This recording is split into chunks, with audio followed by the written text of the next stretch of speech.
setelah kematian Setyawati dengan cara pati obong.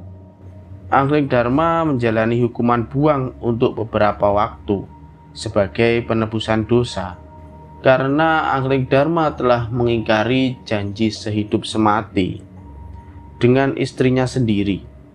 Walaupun Angling Darma dihukum, dia tetaplah seorang raja yang berkuasa.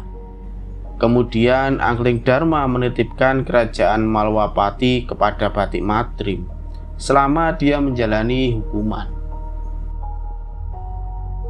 Kakang, aku titipkan sementara kerajaan Malwapati kepadamu.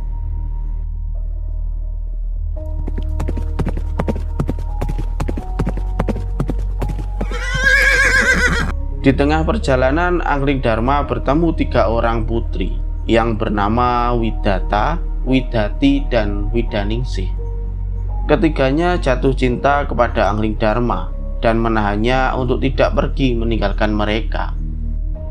"Tuan, jangan pergi, tinggallah di sini bersama kami." Setelah mereka saling memperkenalkan diri, Angling Darma meminta tolong kepada 3 putri tersebut untuk memberikan sebuah tempat tinggal untuknya. "Kalau begitu, berikan aku tempat tinggal, karena aku hanya seorang pengembara." Akhirnya ketiga orang putri tersebut memberikan tempat tinggal untuk Angling Darma. Namun, semenjak tinggal bersama, Angling Darma merasa ada yang ganjil saat putri-putri itu sering keluar pada malam hari. Mengapa setiap malam mereka keluar secara sembunyi-sembunyi? Apa ada yang disembunyikan dariku? Kemudian Angling Darma menyamar sebagai sosok burung gagak untuk menyelidiki kegiatan rahasia ketiga putri tersebut.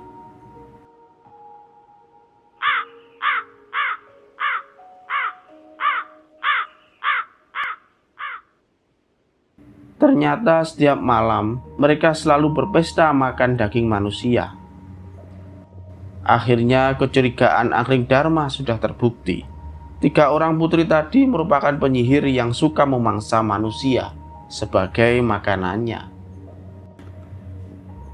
Saat Angling Darma ketahuan sedang mengintip kegiatan mereka sedang makan daging manusia, Angling Darma pun berselisih dengan mereka.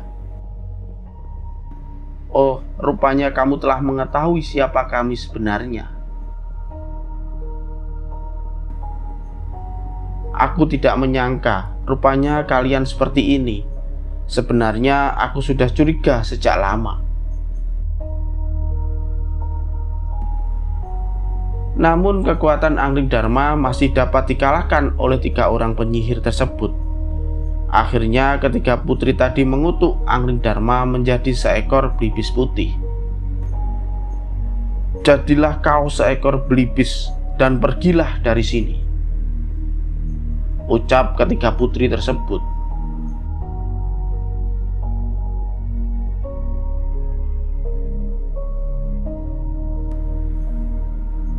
Belibis putih penjelmaan Angling Darma terbang sampai ke wilayah kerajaan Bojanegara. Di sana ia dipelihara oleh seorang pemuda desa bernama Jaka Geduk dan ayahnya Ki Demang. Jaka Geduk terkejut saat dia mengetahui belibis putih mampu berbicara kepadanya. Di suatu waktu, belibis putih mendengar percakapan sepasang burung kutilang yang hinggap di atas pohon. Ki Demang itu suka sekali hidup miskin, padahal di bawah kandang kerbau miliknya terdapat guci yang berisi emas dan berlian. Mungkin dia lebih suka hidup melarat. Peduli amat kita. Belibis putih lalu pulang dan menghampiri si Jaka Geduk yang sedang duduk santai. "Duk, apa kamu tidak ingin kaya?" "Siapa yang tidak ingin kaya, belibis putih? Di bawah kandang kerbau milik ayah kamu ada harta karun berupa guci. Kamu bongkar saja." Si Geduk tersenyum sendiri sambil membayangkan dia menjadi seorang yang kaya raya. Hal itu pun disampaikan ke orang tuanya, yaitu Ki Demang. Ki Demang dan si Geduk membongkar kandang kerbau miliknya, dan benarlah di bawahnya ada guci berisi emas dan berlian. Seketika mereka menjadi orang yang kaya. Sementara itu di desa lain, di kerajaan Bojanegara, hidup sepasang suami istri bernama Bermana dan Bermani. "Kang, kayaknya anakmu dalam perut ini ingin makan sarang tawon dari hutan. Sudah sore ini. Apa kamu ingin anak kamu nanti ngiler?" Karena istrinya terus merengek, Bermana pun berangkat. Jin pohon nangka berubah wujud menjadi manusia, persis seperti Bermana, dan menemui Bermani. Bermani tidak menaruh curiga. Dia pun menerima Bermana palsu sebagaimana menerima Bermana asli. "Kok cepet, Kang?" "Halah, sarang tawon ini adalah hal yang kecil." Baru ketika Bermana asli pulang, terkejutlah Bermani karena suaminya menjadi kembar dua. Sedangkan Bermana asli pun kaget.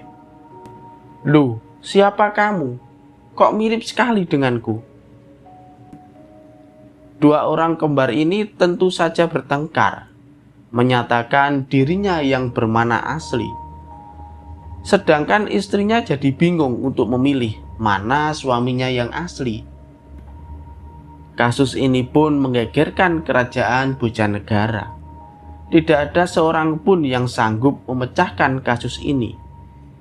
Hingga akhirnya permasalahan ini dibawa ke hadapan Raja Dharmawangsa. Namun sang raja pun angkat tangan dan tidak dapat memutuskan dengan bijak.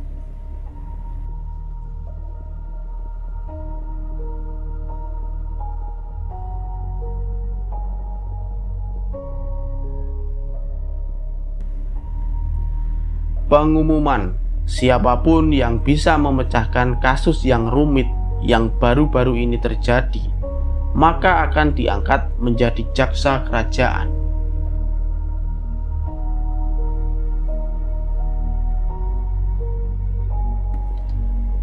Berita sayembara ini sampai ke telinga Ki Demang dan Jaka Geduk. Atas saran Belibis Putih, Ki Demang disuruh mengikuti sayembara itu. Ki Demang ikut saja, nanti saya bantu. Maka diadakanlah peradilan umum, disaksikan oleh sang Raja Bojanegara dan rakyatnya. Ketika diminta mengaku siapa Bermana palsu, tetap saja tidak ada yang mau mengaku. Belibis Putih berbicara kepada Ki Demang. "Ki Demang, suruh saja mereka bertanding, tapi tidak dengan berkelahi. Siapapun yang bisa masuk ke kendi, dialah yang asli." Atas arahan Belibis Putih, Ki Demang menyatakan dan memerintahkan Bermana yang asli harus bisa masuk ke dalam kendi. Bagi yang tidak dapat masuk ke dalam kendi, berarti dia adalah Bermana palsu. "Ampun Gusti, hamba tidak mungkin bisa." Dengan terisak, salah satu Bermana mengakui kekalahannya. Sedangkan Bermana palsu yang sebenarnya adalah jin dengan mudah berubah menjadi asap dan masuk ke dalam kendi. Ki Demang segera menutup rapat kendi tersebut dan mengumumkan bahwa sebenarnya yang masuk ke dalam kendi adalah jin Wiratsangka yang menyamar sebagai Bermana. Atas keberhasilannya itu, Ki Demang diangkat sebagai hakim negara. Sedangkan Belibis Putih diminta sebagai peliharaan putri Dharmawangsa yang bernama Ambarwati. Walaupun Angling Dharma telah berwujud Belibis Putih, dia sebenarnya bisa berubah ke wujud manusia. Tetapi itu hanya malam hari saja. Namun, Angling Dharma merahasiakan kelebihannya itu, terkecuali kepada Ambarawati. Setiap malam ia menemui Ambarawati dalam wujud manusia, sehingga mereka berdua saling jatuh cinta. Mereka akhirnya menikah tanpa sepengetahuan orang tua Ambarawati. Dari perkawinan itu, Ambarawati pun mengandung. Dharmawangsa pun heran dan bingung mendapati putrinya mengandung tanpa suami.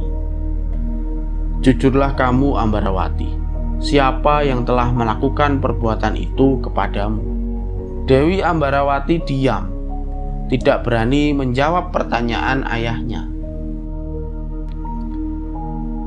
Sepeninggal Raja Angling Dharma, kerajaan Malwapati mengalami kemunduran. Karena itu Patih Batik Madrim berinisiatif mencari sendiri keberadaan rajanya. Patih Batik Madrim berangkat menyamar sebagai resi yang bernama Yogiswara. Setelah keluar masuk hutan, akhirnya dia sampai di Kadipaten Bojanegara. Di kejauhan dia melihat ada prajurit yang menyampaikan pengumuman, yaitu siapapun yang bisa menangkap penyusup di dalam keraton Bojanegara akan diberikan hadiah yang besar. Resi Yogiswara sanggup menemukan penyusup tersebut. Resi Yogiswara kemudian menghadap Raja Bojanegara. Resi Yogiswara yang sakti mencurigai adanya seekor Belibis Putih yang memiliki sebuah kalung yang sama dengan kalung Angling Dharma. Kemudian Resi Yogiswara menyerang Belibis Putih peliharaan Ambarawati.